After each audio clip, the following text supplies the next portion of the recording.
What's up, friends? I'm Jonathan Miller, and welcome back to Jonathan Miller Music, where we help each other become better artists. Taylor Swift has seemingly been Easter egging TS13 and Debut TV at the same time, and at the time of this recording, we're not sure which one is next. Unless you're watching this in the future and she's already announced something, in which case, LOL. Let me know what she did in the comments, because right now, mother, we're still waiting. And in my hype for her 13th studio album, I'm sharing 5 hopes I have for the album. Obligatory reminder that this is just my opinion. It's all in good fun. Taylor can write about whatever she wants, and I'm probably gonna love it just the same. Let me know what your hopes are for TS13 though, down in the comments as well. Don't forget to leave a like and subscribe if you're new, and pre-save my brand new single, He Wasn't That Great Anyway, from my new album. If you feel so inclined, merch is also available now. All the links are in the description. The first hope I have for Taylor Swift's 13th studio album is that we get a good payoff for all this flower and nature print that we've been seeing her wear as of late. Taylor has been wearing a lot of floral pattern in her paparazzi walks, official events like the Songwriters Hall of Fame, friends' weddings, etc. Taylor has historically used her outfits to egg her next project, and right around the anniversary of The Life of a Showgirl being announced, she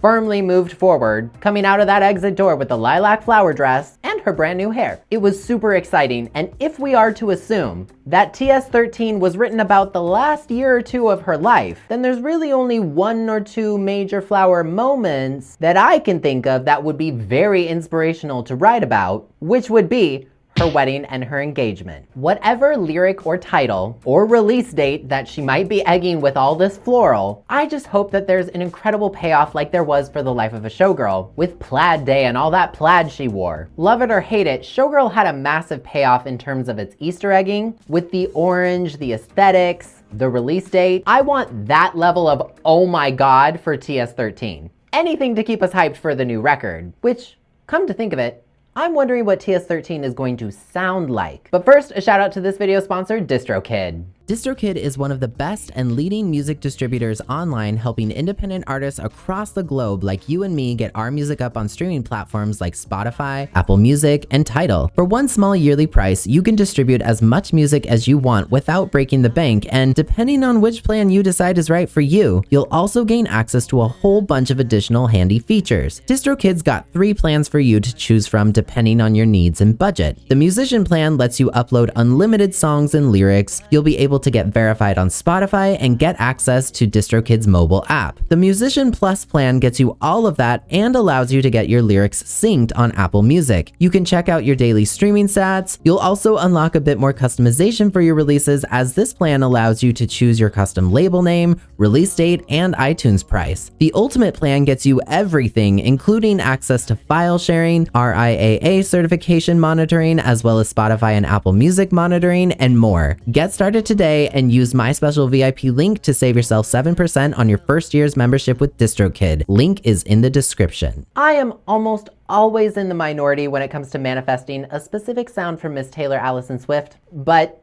you're talking to a pop songwriter.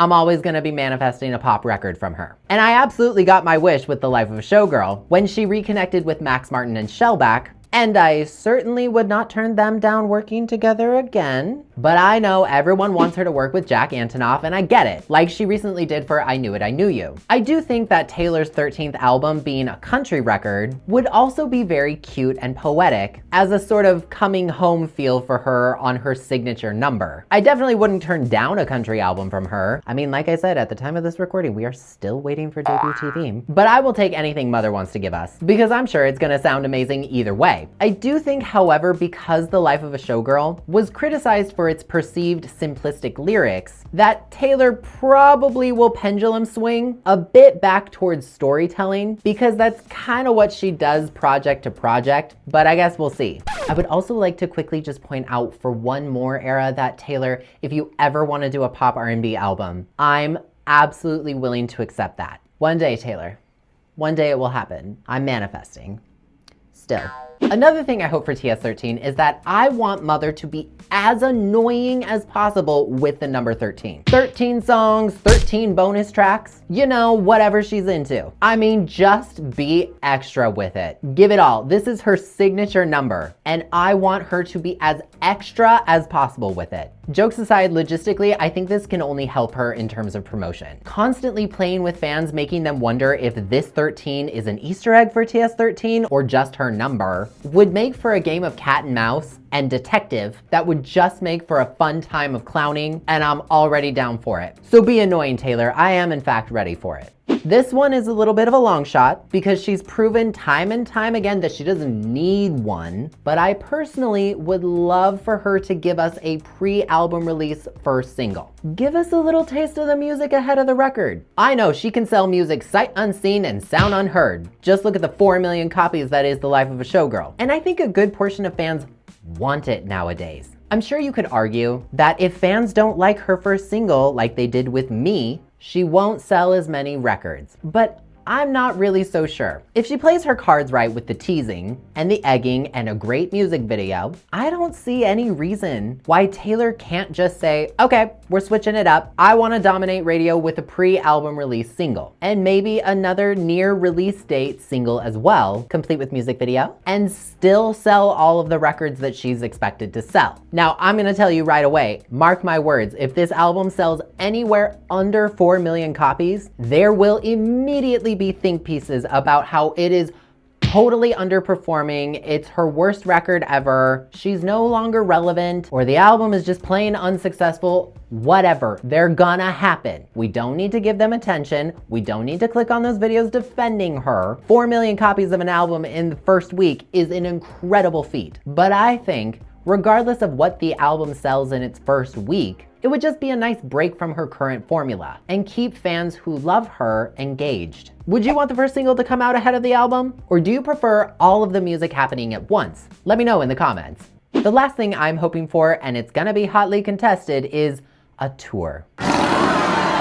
I am in no way saying she ever needs to do an Eras Tour level tour again. I think we're all pretty much in agreement of how physically demanding that show was, and I would not wish that on her again. I think she set out to over-deliver, and she successfully did so in the most beautiful of ways, and we thank her for it. But as of this recording, she still has never performed anything from The Life of a Showgirl. And artists are proving more and more that they don't really need to tour every single album. They can combine a tour across multiple albums and go out a little less often. So it's a little less strenuous on the schedule and body. So I think an Eras Tour style format to a brand new tour would be a good happy medium. She can tour multiple albums at once. She doesn't have to go out every single time. She can place more of an emphasis on playing her newer material while still cycling in some fan favorites to keep those traditions alive, which would also, I would think, be engaging for the audience and her. It does not need to be 3.5 hours. Not every song on The Life of a Showgirl or TS13 needs to be on the main set list. They can be rotated in as part of the surprise song set, because you know that's gonna stay. And she does not have to start the tour immediately. I mean, Ariana Grande didn't tour for Eternal Sunshine till 2 years after its initial release. Taylor Swift has tons of room to do whatever she wants,